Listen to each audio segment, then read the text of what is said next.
Good evening. I'm Superintendent Mike Morris, and thank you for joining us for this parent forum on guiding children through times of loss and grief. Just want to share what tonight's event will look like. Just going to do a brief introduction. In a few minutes, I'll bring on members of the team, both from central office and from the middle school and from our partners at Riverside Trauma Center, to both describe what's happened this week in terms of how we supported students and staff, as well as what students and the community may be going through, and provide some resources and supports for families, students, and the larger community. So we appreciate you joining us here.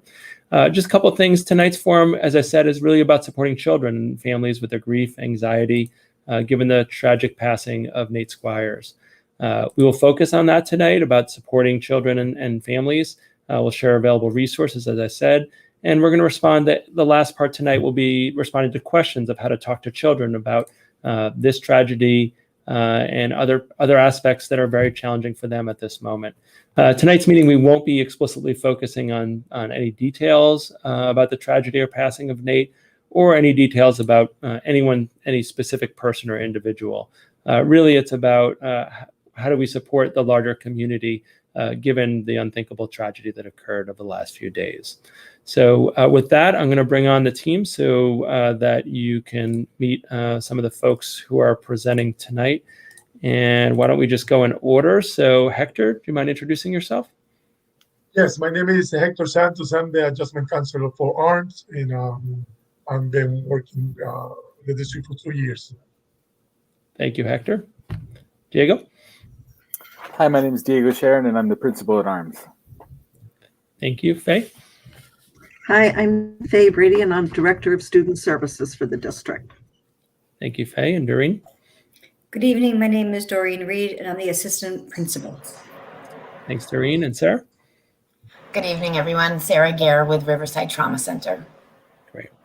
So we brought this group of folks together who have all been working in the middle school this week. So the first thing, as I mentioned, we're going to share a bit about what's gone on in the middle school, what's been communicated, and what resources and supports have been available to our middle school students. So for that, I'll turn over to our Principal Sharon to get us started.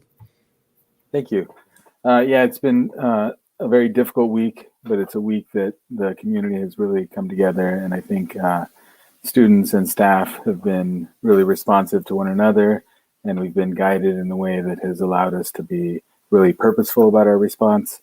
And I'm really proud of the work we've done, and I'm really proud of our students for stepping up at a very difficult time and supporting one another.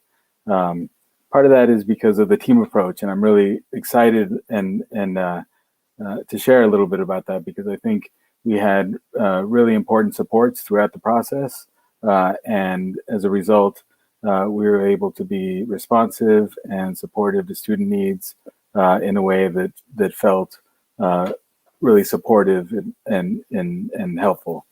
I'm going to ask Doreen Reed to talk about some of the supports that were in place, and then we'll have Hector Santos share from a clinical view some of the things that he was noticing and seeing in general.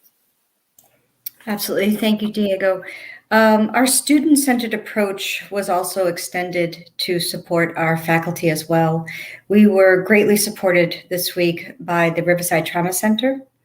In addition to that, we had surrounding community school clinicians join us to help us get through this difficult time.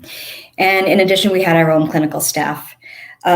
Students were invited over the course of this week to come into the library and really write cards for the family and express their memories, their thoughts, and their feelings to the family.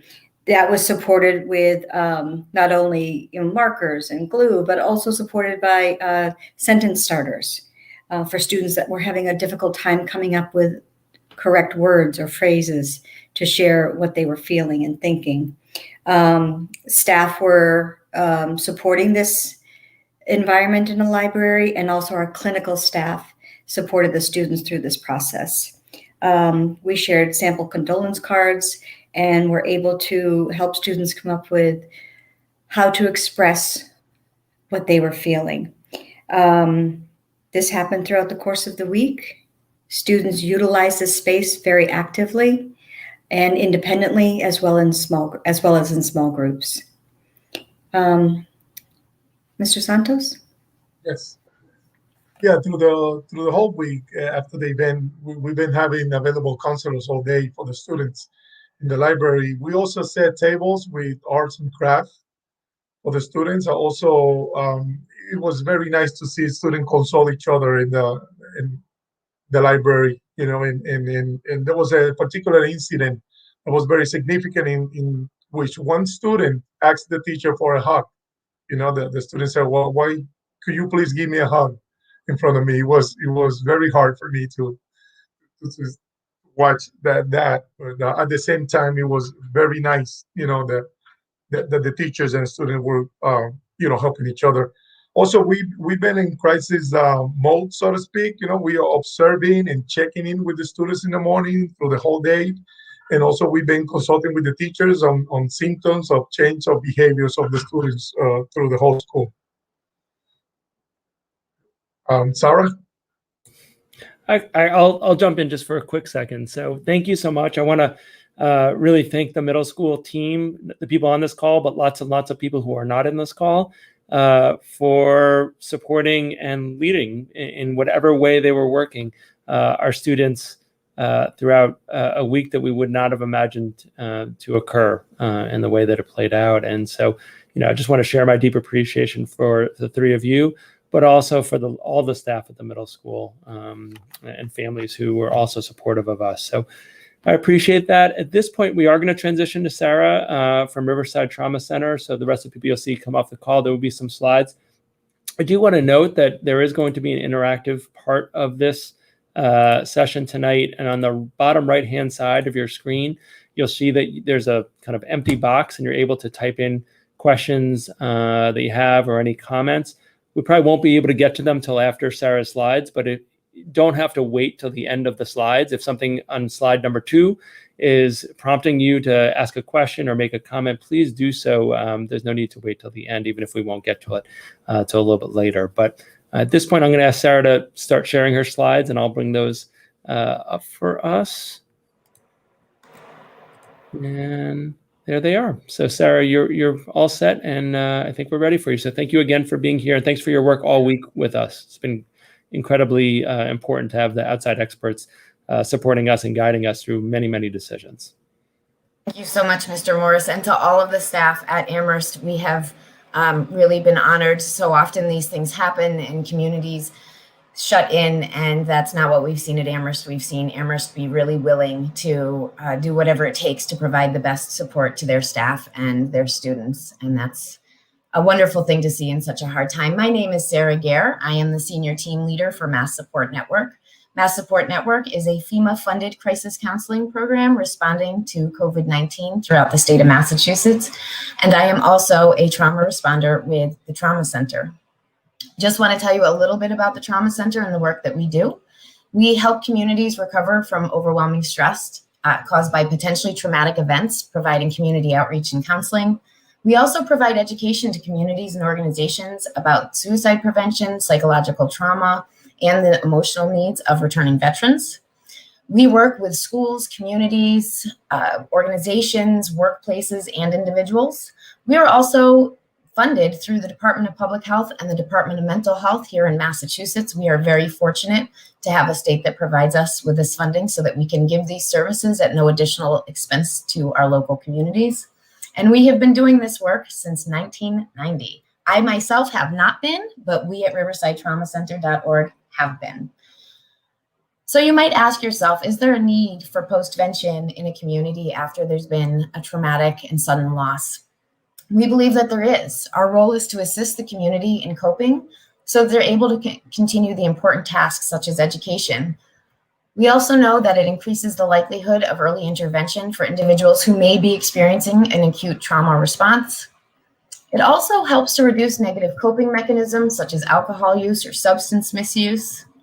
And in cases of violence, we believe that postvention can reduce the likelihood of retaliation. And in cases of suicide, we know that it reduces the risk for contagion.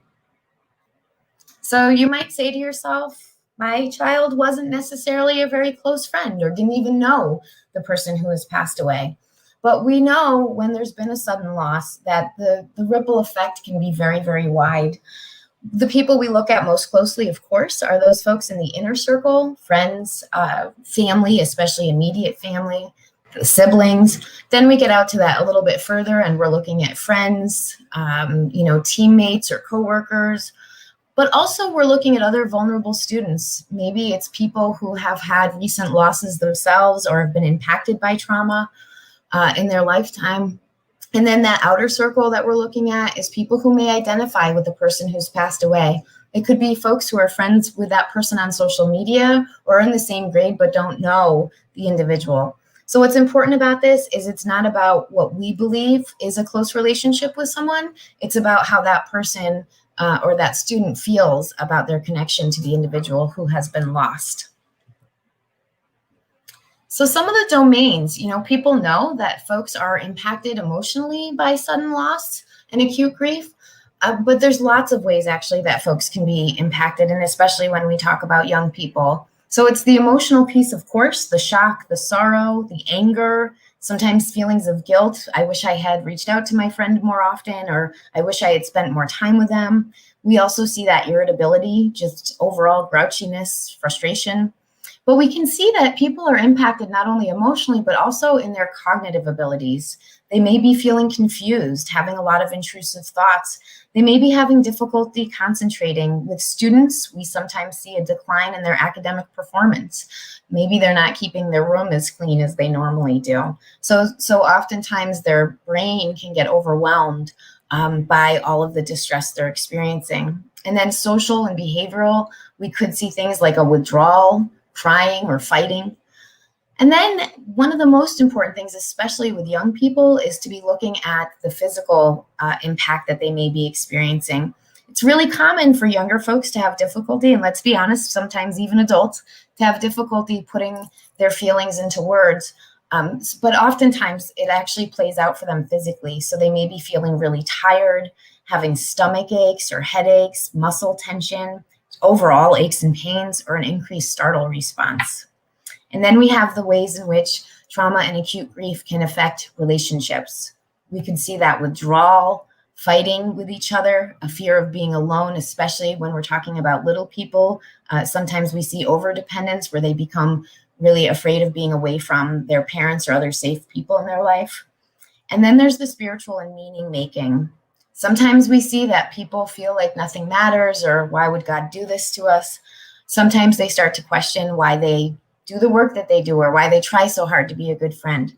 All of these things should be taken at face value on one hand, but also to understand that, there's a very good chance that what's underlying that is this trauma response and or the acute grief that the person is experiencing.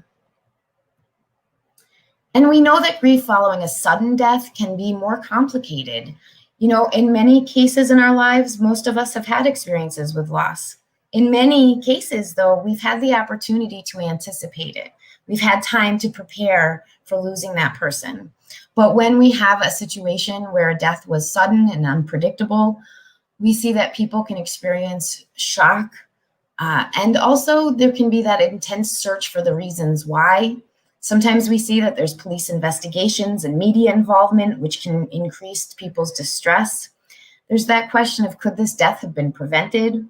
Sometimes even, could I have prevented that death?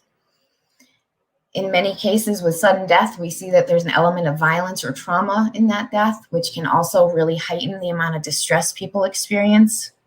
Sometimes that can lead to people feeling fearful of their own self-destructive impulses and fear of behavior of other people. So they start to worry a lot more. For example, some parents may say, I wasn't worried about my child a week ago, but now I'm thinking about it all the time and I'm feeling a lot of anxiety about it.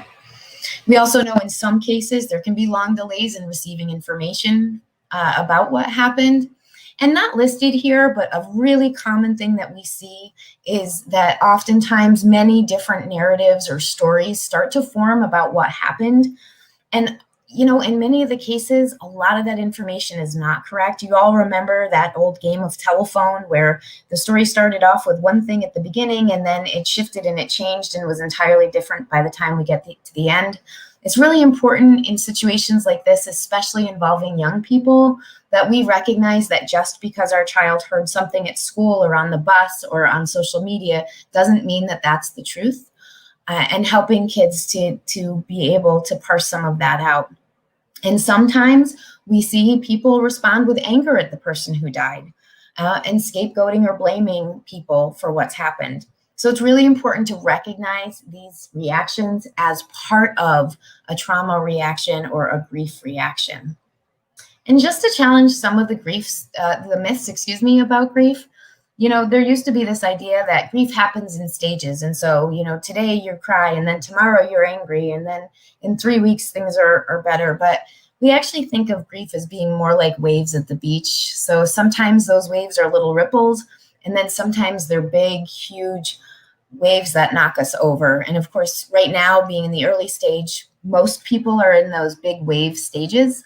But as time goes on, that really changes. Different people have different waves. So recognizing that people respond very differently, and also oftentimes families get distressed, because sometimes with children, they may feel really distressed right now, and then in a couple of hours, they might be out playing on the playground. It's important to understand that for children, that play time can be really important. And so we don't want to force kids into our idea of grieving. We want to allow them to go through their process. And this idea that time heals all wounds, most people will say that that's not true, that there's no time frame that we can put on the pain that we feel. And also this idea that grief involves saying goodbye. Sure, for some people it does, and for some people it doesn't. So we want to really respect that different people, whether it's staff or it's children or it's ourselves, are going to have different reactions and different needs. One thing I do want to just identify is that sometimes what we see is this acute grief wears off, and we may see that some people start to experience some depression. So I want to just talk quickly about what that could look like. It doesn't mean that everyone will or that your child will. It just means it's something for us to stay aware of. What that could look like is frequent sadness or crying, a decreased interest, and this is one I really do want to watch. If you have a child who is really involved in sports or really involved in playing games with friends, and all of a sudden you find that they're not really wanting to do any of those things anymore, that's definitely something we would want to pay attention to. And then that persistent boredom and low energy. And of course, for all of you who have parents of teenagers, that sounds like many of them. And also that's something we would want to watch out for. We also want to pay attention to that low self-esteem and guilt. If our children are saying things like, I'm just not good at anything, or nobody really likes me, that does give us insight that this is a kiddo who might be really having a hard time, or in fact, probably is. Again, I want to just circle back to that frequent complaints of physical illnesses. If we have a child who's going to the nurse's office often, but there doesn't seem to be anything wrong, it doesn't mean that they're faking. What it means is that they may be carrying their stress or their depression in their bodies. So we want to make sure that we really pay attention to that. A couple other things: extreme sensitivity to rejection or failure. Let's be honest. Nobody likes being rejected or feeling they failed. But what I'm talking about is somebody who's going to respond in a really kind of extreme way from what they normally would, or what you think is appropriate to that situation. Also having difficulty with relationships, difficulty with friends, difficulty with siblings. Those are things we would want to look for. Again, back to that cognitive impact, that poor concentration. And we definitely want to take notice of any major change in eating behaviors or sleeping patterns. So if you have a child who used to eat well at meals and now they're not eating at all, or they appear to barely be picking, or a child who is not sleeping well or appears to be sleeping too much, we definitely want to be paying attention to those signs. And again, this is not common, but it is our experience that it's really important to just, educate people on what to look for youth who may be facing some sort of crisis. Feelings of hopelessness, anxiety, agitation, again, that trouble sleeping or sleeping all the time. If we hear feelings of being trapped, saying things like there's no way out, increased substance use or misuse or concerns about it, a withdrawal from friends or family or their community, We're certainly going to be looking at that rage or uncontrolled anger, expressions of wanting to seek revenge on other people. And then reckless behavior or risky activities we want to pay attention to. And definitely this dramatic mood change. So if some of these things is something that's not been uncommon, we should still pay attention to it, but where we're really going to take notice is if it appears that there's a change in mood. And certainly if we hear a child making suicidal statements, we want to inquire about that and not be dismissive. And so here's the advice that we have for you as families taking care of these young people. If you think something's wrong, the only way to find out is to ask them. It's really important that we open up these pathways of conversation with these young people, and that we teach them that it's okay for them to identify if they're sad or they're angry or they're even feeling hopeless, that we're people that they can trust, that we're going to listen to them. We're going to try to help them find whatever supports that they need. We also want to make sure that they know that we're going to be trustworthy and supportive people who are going to help them get to whatever help they may need. We're not going to blow off what they tell us. In some cases, we may want to seek counseling for young people. If you're really concerned, I would not hesitate to contact your local crisis team. And we always want to notify the school of concerns you have about a young person. Our kids spend a lot of time at school. And I know people are really worried, but I can tell you from my own experiences working in many schools that these schools are not just there to make sure your kids pass the grades, but they also want to make sure that they're healthy and safe. And so they can't do that if they're not made aware if there's concerns about a young person. Also want you to know that if you're really concerned, the National Suicide Prevention Lifeline is always available 24 hours a day, 7 days a week. And just so you know, you don't have to be worried about suicide to call the National Suicide Prevention Lifeline. I understand the name gives that impression, but the truth is if you're really worried about a young person, you can always call them and they will offer you support and guidance through the counselors who are available. And obviously, if you're very worried about a child's safety, we're not going to leave them alone. We're going to make sure that we get the help that they need in these moments. So what can you do as a family member who says, I'm not worried that things are at this level, which will be true for most of you, but I'm still worried because this is my young person and they've just experienced a really significant loss and a traumatic and unexpected one for some kids. So what do we want to do? We want to encourage an atmosphere that allows them to express all of their reactions. It's okay for them to be mad. It's okay for them to be sad. We want to let them talk about that and try for us to stay a really calming presence with them so that we're not going to feed their anger, but we're going to respect it and try to help them be able to recognize that anger is often a reaction to their bereavement. We want to communicate facts clearly. It's really important for all of us to feel like we understand the information as best as possible. So we want to be as honest and transparent as we can be with information. We also want to initiate conversations about the person who's lost. We hear from loss survivors all the time how important it is that we say their loved one or their friend's name. So it's okay to talk to them about Nate and to use Nate's name when you talk to them. And also to help support them in creating artwork or collages or writing in their journal. Another thing we know can be really helpful for anybody, kids or adults, is physical activity. In fact, there's some amazing research about the power of cardiovascular exercise as a natural antidepressant. It does not take away the need sometimes for medication, but it does prove to be really effective in helping to increase and improve people's moods. And we want to encourage peer activities. Oftentimes people, including us as adults, we are reluctant or resistant to spending time because it requires energy we might feel we don't have. But the truth is, once we get out there and we get around people, oftentimes being around our peers is the greatest support that we can have. We also want to resume routines. Sometimes people want to have everything stop. And, it's okay to have moments of letting things stop, but it's also important to resume routines. First of all, not everybody responds the same way. So what could be really helpful for one person might actually be harmful to another. So we want to try to have as much flexibility as we can, but we do want to have routines resumed back.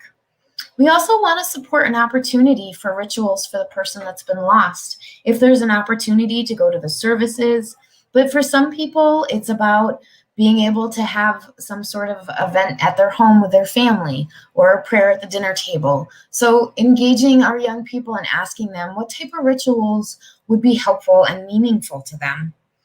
We also want to make sure that there's opportunity to relieve our staff members and even our parents, because all of this, it's not just impacting the young people, it's also impacting the grown people, both who perhaps knew Nate and also those who care about the kids who they now see struggling. So we want to make sure that we give people that opportunity. Some tips for families and schools. Try to be aware, please, of how much time our students are spending on social media sites. We know that they're drawn to it, especially when they're not at school, because it can feel like a social connection. But we also know that there's often pretty concerning material that can be there on social media that we really don't want kids spending lots and lots of time in. We want to make sure that our students aren't isolating and that they're continuing to be involved in school activities and interacting with others or other types of activities. And we want to encourage and support other ways for them to grieve. We also want to remind them that it's okay and it's important for them to talk with others and let them know how they're doing. Please keep in mind, sometimes people find it helpful to conduct different types of prevention workshops. Sometimes we respond at Riverside Trauma Center to gang violence or to suicide deaths. And sometimes for survivors, getting involved in prevention can be really meaningful and help them feel empowered in a moment where they feel really out of control. We also want to make sure that students and families know about outside resources such as helplines or online chat services that are available. And please keep in mind, you might need to have support yourself. So we want to encourage people to talk with peers, find outside help, and also to call that local helpline for yourself if you're feeling overwhelmed. And I am going to focus on this because for so many of us, especially I think people who work in the mental health field or as nurses, we're really good at taking care of everybody else, and we're not always really good at taking care of ourselves.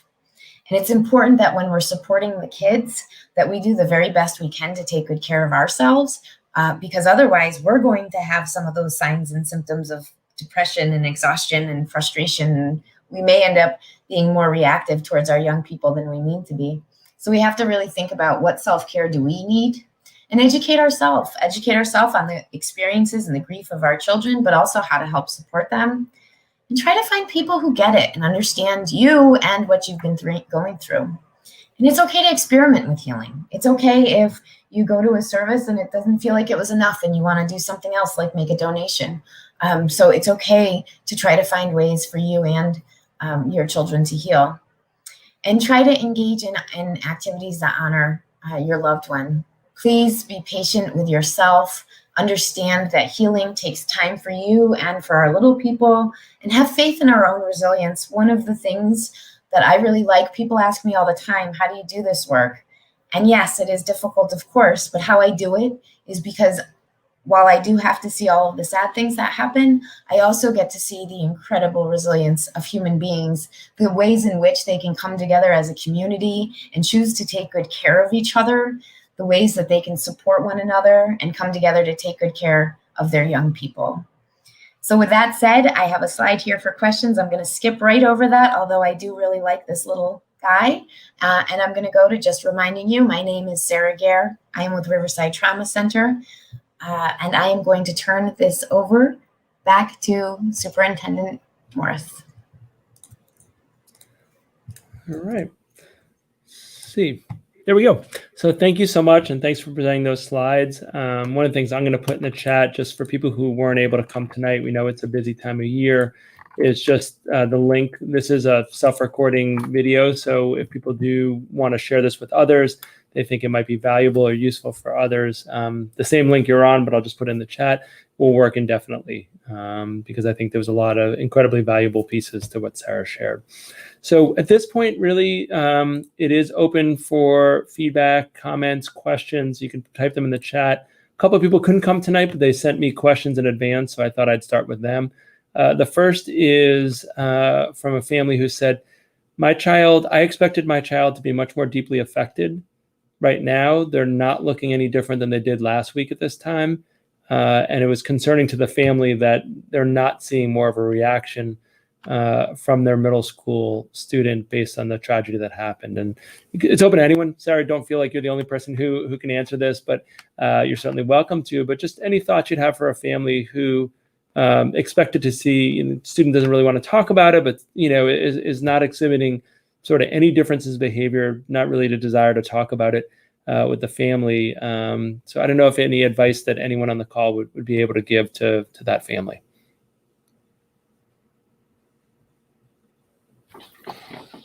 Yeah, Faye, go ahead. Yeah, so I'm happy to jump in there and then, would welcome other people's thoughts. So I think that what we know about our young people, and it applies to adults as well, is that different experiences impact us at different times. And so it may be that somebody is just taking a longer time to really process and have this, what has happened in the loss of their classmate impact them. And right now they may seem fine. They're coping very well. And that something may trigger that at another time. They may read something, they may watch something, somebody else may say something and they respond in a kind of a much sharper way. So it could be a delayed response. And it is also okay that the trauma from this and the tragedy of this it's not a bad thing that it's not having a big impact on everybody. Everybody has different things that go on in their lives that trigger them in different ways. And this may not be something that is profoundly impactful for every young person. Thank you, Faye. Does anyone else want to jump in to add to what Faye shared? I would just offer that being in the middle school this week, I've had the opportunity to see students all over the spectrum in terms of their responses to this. And one of the things I've learned is that everything is normal, when you're dealing in a community like that. And I think what's been noteworthy is just that within all those responses that people have been having in the building, there's been a general support and respect for everyone and their process they're going through individually. And I think that's to the credit of the community. Thank you. I note that Debbie Westmoreland is in the chat putting a number of resources both in our area and on the national hotlines and things like that for families. Another family member emailed me and they said that they know their child's being affected. They know they're texting about it with their friends, but they do not want to talk to the family, in this case, the parents at all about it. So they know it's on the student's mind. They know it's affecting their child, but they feel very boxed out or locked out of any discussion about that. And so just any thoughts, again, any of our panelists would have on the parental response to that scenario. I think that one of the things that we could do is acknowledge the student that he doesn't want to talk to the parents. Say, I understand you don't want to talk to us, but I think it's important that you talk to somebody, some adults. You could talk to your teachers in school, you could talk to your counselor at school, and if you need any help, we were here to help you. But I think it's important that you process this, because maybe you don't think, but it's affecting you unconsciously. Thank you, Hector. Any other thoughts people would like to share or add on to what Hector said? I think, yes, I agree with everything Hector said. The one thing that I might add to it is that it's okay to keep asking. We don't want to, you all know how preteens and teens are, so we don't want to hover over them and make them dislike us even more than they might at that age. But it's okay to keep going back and saying, I just want to check in with you. I know that this happened and I want you to know you can talk to me about it too. Sometimes they have to be asked a bunch of times. Right. In some ways, my own thought, and I'm less skilled and versed than everyone else in this panel, is that for middle school students, for the pre-adolescent, I'm not going to put middle school, for pre-adolescent, adolescent students, they may be sort of managing this the way they manage lots and lots of things, which is not running to tell their parents at the first glance. While continuing to ask, as you suggest, Sarah, is undoubtedly the right thing, they may not always merit a wonderful response, but that doesn't mean we shouldn't just keep doing it. So I think that's really helpful. Another family member contacted me and they said, with school lasting only one more week, they're concerned about just the lack of structure for summer, given that, 7 days from now, less than 7 days from now at this point, students will be headed off for less, in this case anyway, less structure in their summer experience. And they're just a little concerned about how do they kind of understand and know how their child's doing if there's not counselors like Hector and other folks in their lives on a daily basis. So I don't know if anyone had thoughts on that concern that was expressed. So I'm happy to jump in again on that and then hear what other people have to say. So I think it is a summer that is a big change for many of our youth who have been socially isolated for about a year and a half and are really, we see this in school every day now. Kids are so happy to be with each other right now. So I think there is, that has a kind of a big part of the experience and the context of this tragic loss as well. So kids are going to want to be with each other. They want to play. They want to have fun. And as a parent or as an adult in their lives, I think watching and listening and really trying to kind of stay tuned in to anything that seems unexpected, anything that seems atypical for your child. If you're driving your child someplace and they have their friends in the car, that is always a great time to listen. Kids seem to sometimes forget that the adults in the car can hear what they're saying. And so really listening and paying attention to that and trying to plan sometimes that you are in close proximity, maybe doing a family activity, but if not, just in close proximity. So you can do that routine check-in and just say, just want to check in. How's it going? How's summer going? How's it feel being out of school? And just keeping kind of yourself tuned into your child and what they're experiencing. And certainly if anything seems, you have a question, a concern, just a wondering, all those resources that are in the chat, those are the places to call and say, I'm just not sure. Can you help me think through this? Thank you, Faye. Diego? And I also just wanted to offer that the summer school is going to have a summer VELA program that could support families who are looking for a place to have their kids. And it's going to be from July 6th through the 24th.